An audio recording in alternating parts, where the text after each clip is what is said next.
Bienvenue sur Ange Prisca Denzo, défibrillateur des réseaux sociaux. Je ne me suis pas changé, je suis à mon poste. No changing, no bouging.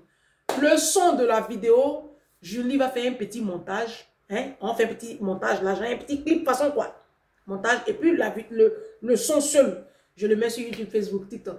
Comme ça, vous avez le son et puis vous allez danser à ça. Le son de la vidéo. Le son de la vidéo. Ne vous inquiétez pas. Vous aurez le son de la vidéo là. Oui, l'hymne de la légende. L'hymne de la légende, c'est un hymne, hein? Oui, la légende a été célébrée. Oui. Donc, ne vous inquiétez pas. Vous aurez ça. Vous aurez ça en capsule. Oui. Tu as vu le titre? C'est le titre qui est là. Taguez-moi les musulmans. Taguez-moi tous les musulmans. Taguez-moi les musulmans, je vais les délivrer de l'esprit de misère et d'arnaque. Aujourd'hui, le monde s'arrête de tourner. C'est pas un jour comme les autres. Faut le noter. Denzo, Madame la Présidente est née. Une femme d'impact, une âme consacrée. Consacré. Ange la légende, on crie ton nom. Tu inspires même sans dire un son. Tague-moi un musulman. T'es la prothèse des nations, une révolution. La solution qui impose le ton. Joyeux anniversaire à la plus waouh. La lumière qui éclaire Partout. t'es la beauté spirituelle incarnée. Une célibataire. Épanouie et... Ah non, épanouie et puissante. Didier Drogba peut se ranger. Épanouie et puis sereine. Viens tout ravager. Faut écouter maintenant le vibe. Aïe. T'es le défibrillateur des réseaux. Quand tu postes, ça tremble jusqu'au Congo. Ça va trembler tout de Besoin suite là. filtre ni de titre. Ton aura suffit pour tout faire éclore et briller vite. Doumbia t'envoie ses vibes avec style. T'es le fétiche ivoirien rare et fragile. Pas juste une influenceuse, t'es une vision. Une étoile, une mission, une élévation. Hey! Joyeux anniversaire à la plus waouh. La lumière qui éclaire Partout. t'es la beauté spirituelle incarnée. Une célibataire. Célibataire et puis fier. Je revendique le célibat. Hein. Ah. Vous avez les bagues, vous souffrez dans le foyer. Ah. Pas Denzo. Ah, et le Denzo là même, ça me tue.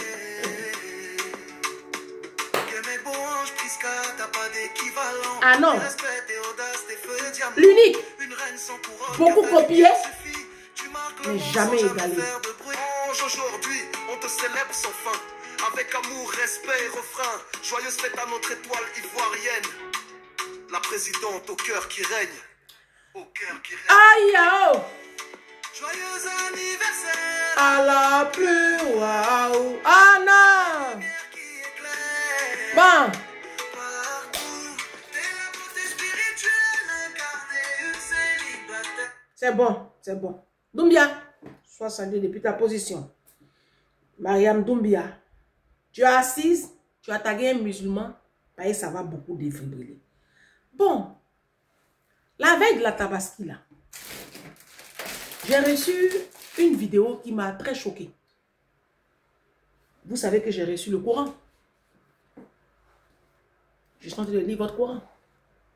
Et il y a 2 de mes mamans qui m'ont dit, Ange, Coran là, si tu lis là, il faut garder ça pour toi-même. Il ne faut pas venir parler ici. Parce que nous-mêmes, on voit des choses dedans, mais on ne parle pas. Il dit, ah, pourquoi vous ne parlez pas? Mais vous continuez à suivre le Coran.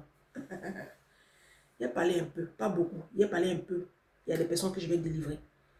Donc, je tombe sur une vidéo. Je vais vous montrer la vidéo. Parce que ça m'a quand même un peu choqué.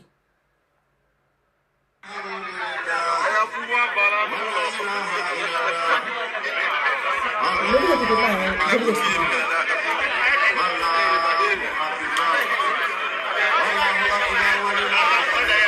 L'homme qui ne donne pas tout son salaire à sa femme. Toi, tu dis quand même n'importe quoi.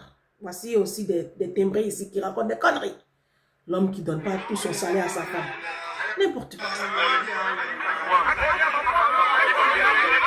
Là, on voit un papa. Oh, c'est bon les messages là. Regardez bien l'image.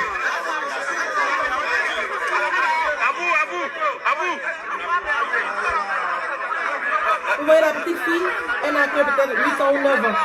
Donc, on va la retirer de devant et la ramener en arrière parce que la place de la femme, c'est toujours derrière. Dans la religion musulmane, on ne veut pas voir les femmes devant. Voilà. Très bien. On va aller petit à petit. Alors, on va aller petit à petit. D'accord? Je suis capable de faire la vidéo en 2 temps. Est-ce que vous me connaissez? Moi, mon fiche, hein? Comme c'est ma page. Ça, c'était le Ramadan. Ça, Ramadan ou Tabaski, je ne sais plus. Cette vidéo-là. C'était le Ramadan. J'ai reçu ça pendant le Ramadan. Alors, le papa est allé faire sa prière avec sa petite fille. Celle-là, elle doit avoir peut-être 8 ans ou 9 ans. J'aurais appris que dans le Coran, là maintenant, celle qui m'envoie, c'est une musulmane, elle s'appelle Awa. Celle qui m'envoie ça. Elles sont 4 musulmanes qui m'ont envoyé ce genre de vidéo que je vais vous montrer.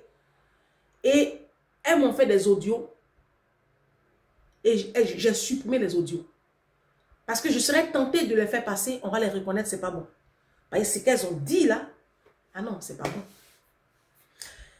Du coup, la petite fille là, donc son papa va à la mosquée pour prier avant d'aller faire le sacrifice. Il ne sait pas si c'est pas Ramadan ou il ne sait plus. D'accord? Puis je m'en fiche d'ailleurs. Donc, il va faire la prière et il va avec sa petite fille. Et donc, il est devant. Et on lui dit non, ta petite fille ne doit pas être devant, elle doit être à l'arrière. Parce que vous savez que dans la religion musulmane, les femmes ne se mélangent pas avec les hommes. D'accord? La place de la femme, c'est derrière, tout au fond. Donc, dans le subconscient même des femmes musulmanes, elles grandissent avec ça. Elles grandissent avec le fait qu'elles ne doivent jamais diriger. Elles doivent être toujours derrière. Tout supporter, tout accepter. Elles sont à la queue. Donc, dans leur subconscient, rester à la queue, ça ne les dérange pas. D'accord?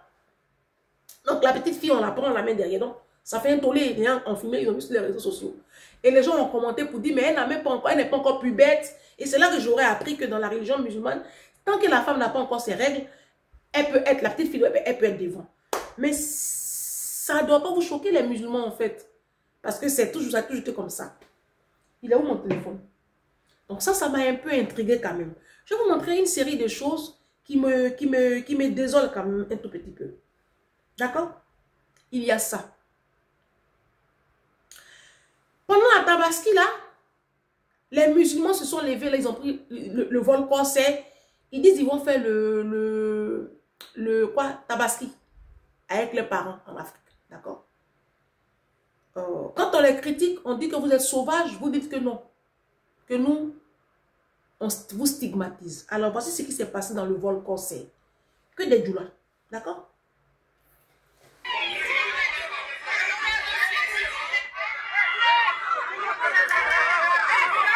Dans l'avion des blancs là, hein. C'était à la veille de la Tabaski. Une bagarre s'est déclenchée. Et vous savez, les blancs, ils ne savent pas communiquer. Eux, c'est toujours la bagarre. Avec eux, c'est que la bagarre. On voit ça actuellement en Côte d'Ivoire. Hein. Avec eux, c'est les menaces de mort, c'est la bagarre, c'est comme ça. Donc, voilà.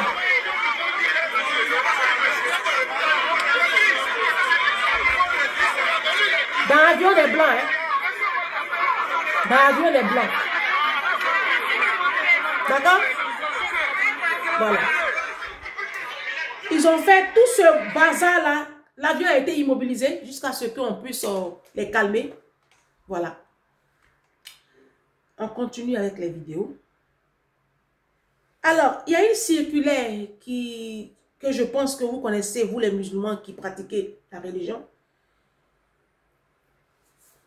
C'est une musulmane pratiquante qui est allée à la Mecque qui m'a envoyé ça. Elle dit, Ange, franchement, je commence à me poser des questions. Je dis, ah bon? Elle dit, oui, je commence à me poser trop de questions. Elle dit, la circulaire, là, c'est...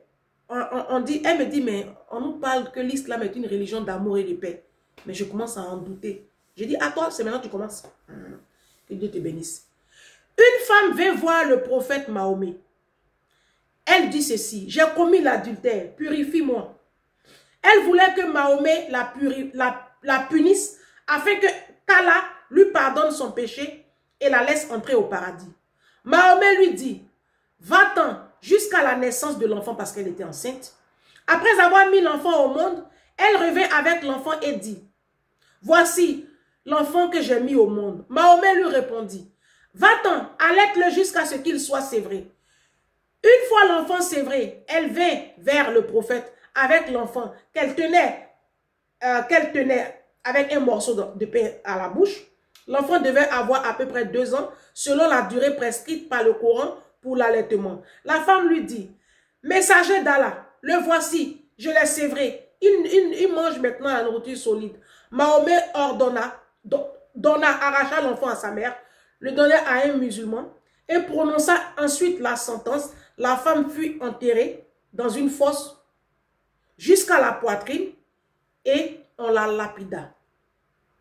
Donc, voici l'image d'une femme qui est, je crois, c'est au Tchad ou au Niger, qui subit ça. Donc, elle a été prise en flagrant délit d'adultère. Donc, on va la mettre dans le puits.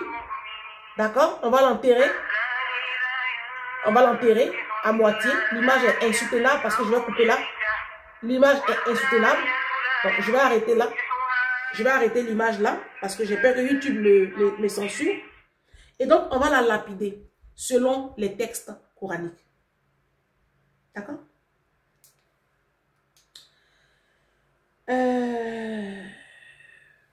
Alors, quand j'ai vu ça, elle m'a même montré un verset du Coran. Je vais trouver le verset. Quand j'ai vu ça, j'ai eu tellement mal. Je me dis, mais c'est quoi cette religion en fait? C'est quoi ce prophète en fait? C'est quoi ça? Il se passe des choses terribles. Alors, vous allez à la Mecque, les musulmans, c'est bien. Vous pratiquez votre foi, c'est le 5e pilier. Mais vous savez que la Mecque, là, c'est une arnaque. Je le dis, c'est une grosse arnaque. On va écouter ça. Jusqu'à maintenant, la plupart des croyants pensaient que les pierres disparaissaient mystérieusement. Mais récemment, les autorités saoudiennes ont révélé comment les pierres étaient traitées après le pèlerinage. Lorsque les pèlerins jettent des cailloux vers la tombe de Satan, ils tombent verticalement vers le bas dans le sous-sol de l'installation. Les pierres tombent et se rassemblent à une profondeur de 15 mètres dans les 3 endroits de lapidation. Juste après, de nombreux tapis roulants collectent les pierres lancées par les pèlerins. Puis un appareil les nettoie avec de l'eau pour enlever la poussière et les impuretés. Elles sont ensuite stockées, puis transférées dans des véhicules pour m'être mises à disposition des pèlerins pour les prochains Hajj. Ce sont d'ailleurs les autorités saoudiennes qui les distribueront. Le nombre de pierres à traiter dépend toujours du nombre des pèlerins. 900 000 personnes ont effectué le Hajj cette année. Et plus de 19 millions de pierres seront traitées juste après la fin du Hajj. Maintenant, on sait comment finissent les pierres jetées par les pèlerins. Bon, alors, cette Mind People là, elle s'appelle Safiatou, qui m'a envoyé ça. Elle m'envoie aussi cette note. Et j'ai une copine aussi qui m'a envoyé aussi. Une pierre pour lapider Satan coûte environ 4592 francs CFA à la Mecque. Et chaque pèlerin doit lapider 7 fois. Donc, il faut 7 pierres par pèlerin. 7 fois 4592, ça nous fait 32 144 francs CFA par pèlerin. S'il y a 2 millions d'Africains, parce que les pèlerins, il y en a plus, mais les Africains, on prend la moyenne de 2 millions d'Africains, ça nous fait 32 000 multiplié par 32 144 francs CFA multiplié par 2 millions de... Parce que je m'adresse aux Africains. Hein. D'Africains, on est à 64 milliards de francs CFA de chiffre d'affaires. Les chrétiens, ils viennent sur vous. Hein. Ne vous pressez pas. Pour vous, c'est demain. C'est du business. Le pèlerinage à la Mecque, c'est du business. D'accord? Parce que vous allez lapider Satan. Mais quand vous revenez de là, vos cœurs sont toujours noirs. Vous êtes méchants, les musulmans. Vous êtes beaucoup méchants. Avec même vos propres enfants. Comment vous traitez vos épouses? Comment vous traitez vos épouses, les hommes? Comment vous assujettissez vos épouses? Comment vous maltraitez vos épouses?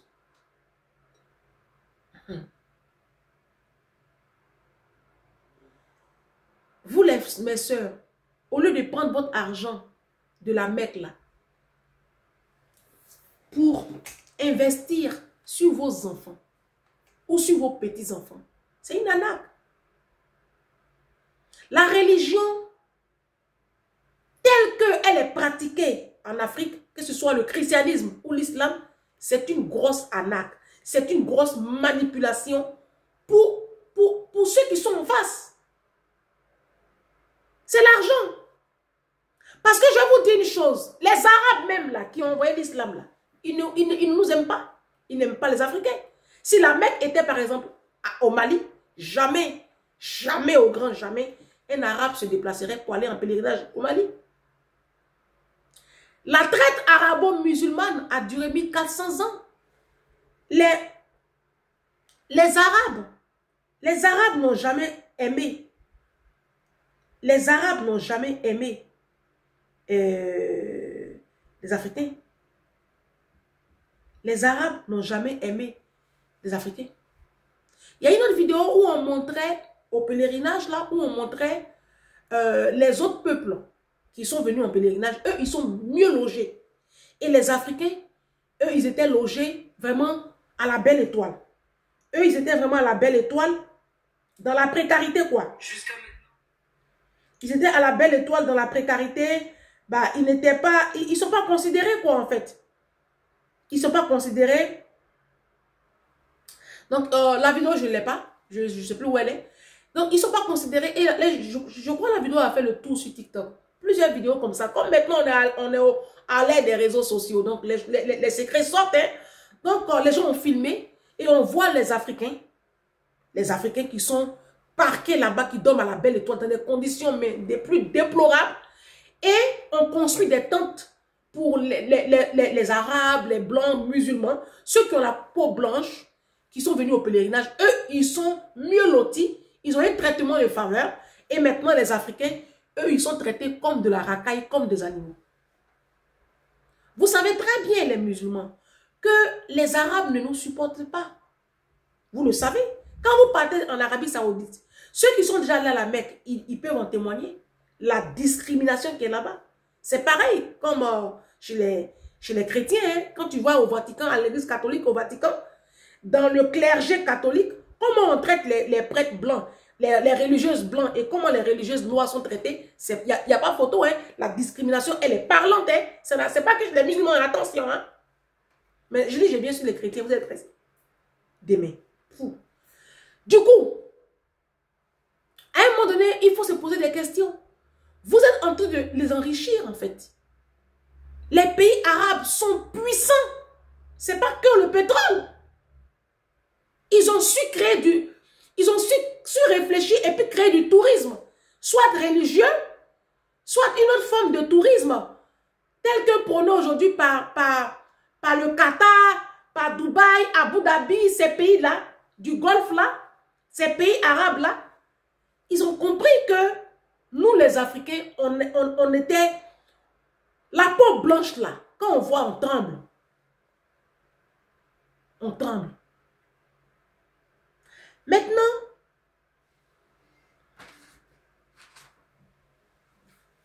j'ai votre Coran, que je respecte d'ailleurs. D'accord? C'est un livre saint. Le Coran, la Bible sont des livres à traiter bien. Il est traité bien. Il ne traîne pas par terre. Il n'y a pas de poussière dessus. C'est très bien. D'accord? Je le lis. Et je tombe sur la sourate 9. At-Tawaba.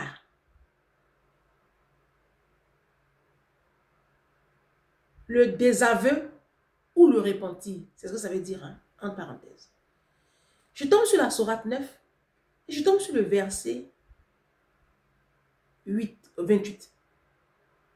Je vais commencer par le verset 28. Oh, vous qui croyez, les associateurs ne sont qu'impureté, qu'ils ne s'approchent plus de la mosquée sacrée après cette année. Et si vous redoutez une pénurie, Allah enrichira s'il veut de par sa grâce, car Allah est omniscient et sage. On va lire le verset 29. Ne venez pas m'écrire ici que les versets que je suis en train de lire sont sortis de leur contexte. S'il vous plaît. D'accord?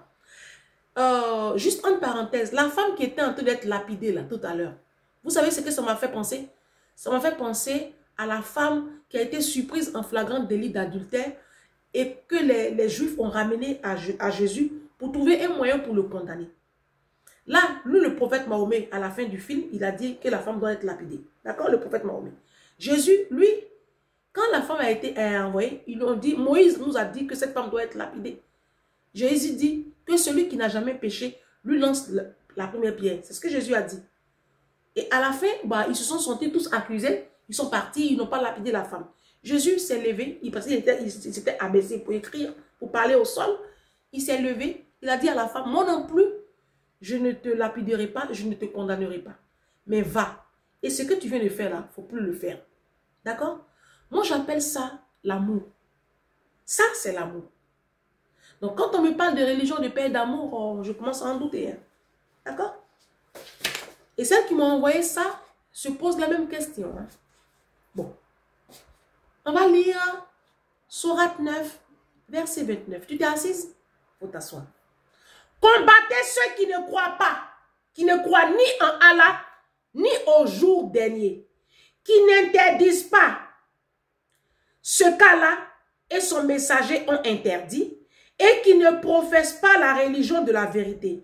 Parmi ceux qui ont reçu le livre, jusqu'à ce qu'ils versent la capitation par leur propre main en état d'humiliation.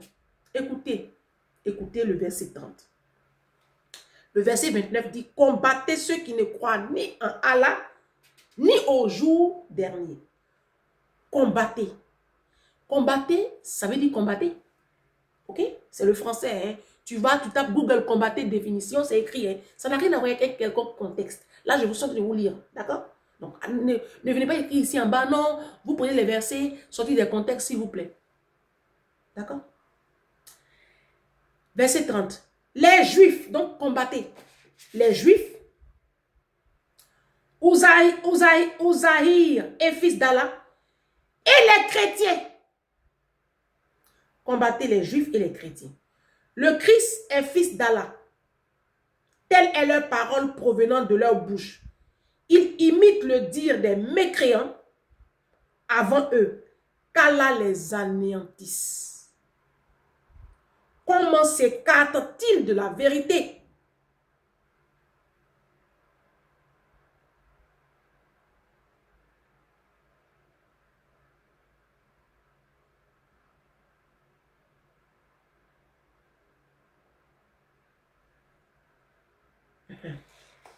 Ah ouais.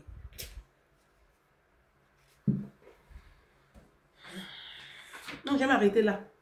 Parce que là, quand j'ai passé la vidéo là, punaise, j'ai fermé mon téléphone parce que les gens vont commencer à m'appeler. Ange, fais attention à toi. Ça va aller. Ça va aller. Ce que je vais dire à mes frères musulmans africains. Vous savez, même dans la Bible, il est écrit des choses aussi atroces, même dans la Bible. D'accord? Quand tu prends l'ancienne alliance, c'était dur. L'ancienne alliance, c'était œil pour œil, dent pour dent. C'était la charia, l'ancienne alliance. C'était la charia, la loi de Moïse. C'était dur. Pourtant, c'est Dieu qui avait donné cette loi. Et c'est là que Jésus est arrivé.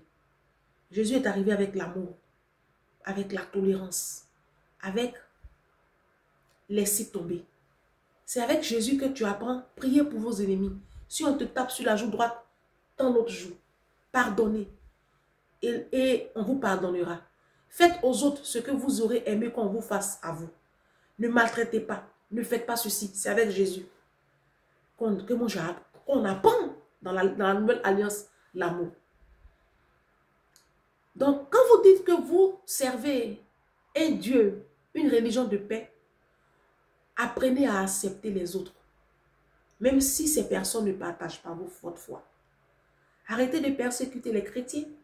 Arrêtez de créer des guerres partout. Arrêtez de mettre des bombes partout. Arrêtez de poignarder les gens. Ne me menacez pas de mort. Ce que je suis en train de faire là, c'est de la sensibilisation.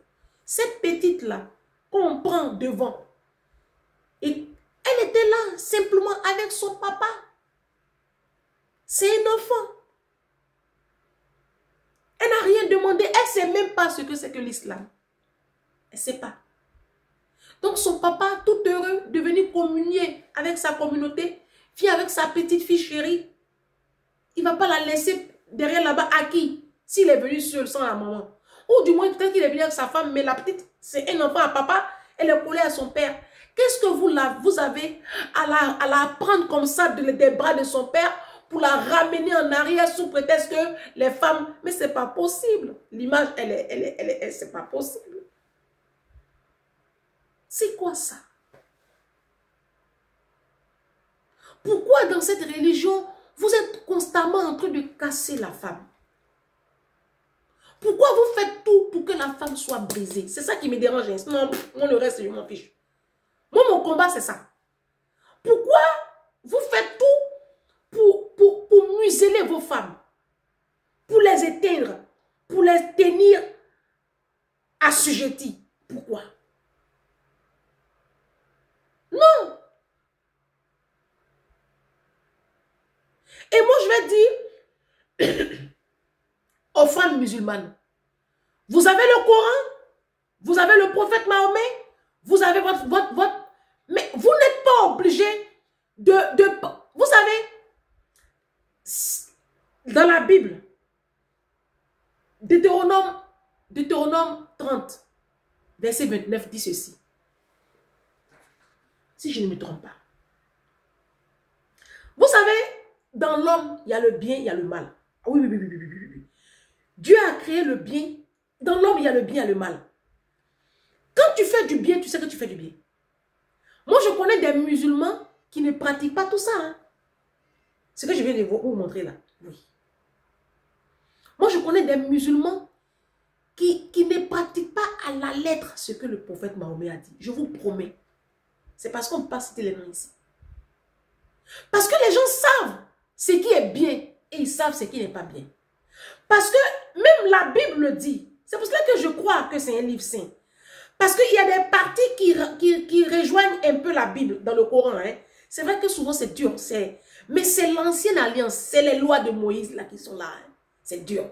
Et c'est dans la Bible aussi. Hein. Je dis, je viens sur les chrétiens. Donc, ce que je suis en train de faire là, c'est pas pour dire que la religion musulmane, c'est diabolique, c'est satanique. C'est pas, je n'irai pas jusqu'à là, parce que je ne suis rien pour affirmer ce genre de sottise. Mais ce que je suis en train de vous faire comprendre, c'est que en chacun de nous, il y a le bien, il y a le mal. Apprenons à discerner et apprenons à privilégier le bien. Et apprenons à manifester de l'amour, de la tolérance, de la compassion. Je ne sais pas, moi pour moi, hein, c'est ça, servir Dieu. C'est ça, croire en l'Éternel. Parce que même ce Dieu qu'on n'a jamais vu, qu'on prétend servir, si lui, il était si dur, vous pensez que nous, on serait en vie? Avec tout ce qu'on fait de mauvais là? Ben non. Il y a longtemps, il aurait anéanti toute la terre. Il a fait déjà. Il a déjà inondé la terre avec le déluge. Il peut encore le faire. Mais parce que ce Dieu-là, il a de la compassion déjà et il espère une certaine repentance de l'humain. On ne peut pas traiter un enfant de 9 ans, 8 ans comme ça. Vous cassez quelque chose dans vos enfants. Vous voilez vos petites filles. Qu'est-ce qu'elles ont demandé? Si toi tu veux te voiler, tu es une adulte, mais ton bébé... Je tombe sur une vidéo là-bas où un bébé est voilé et puis elle a la tétine dans la bouche. Et puis l'imam il est content. Ou le papa il est content parce que son enfant est voilé. Mais c'est pas possible.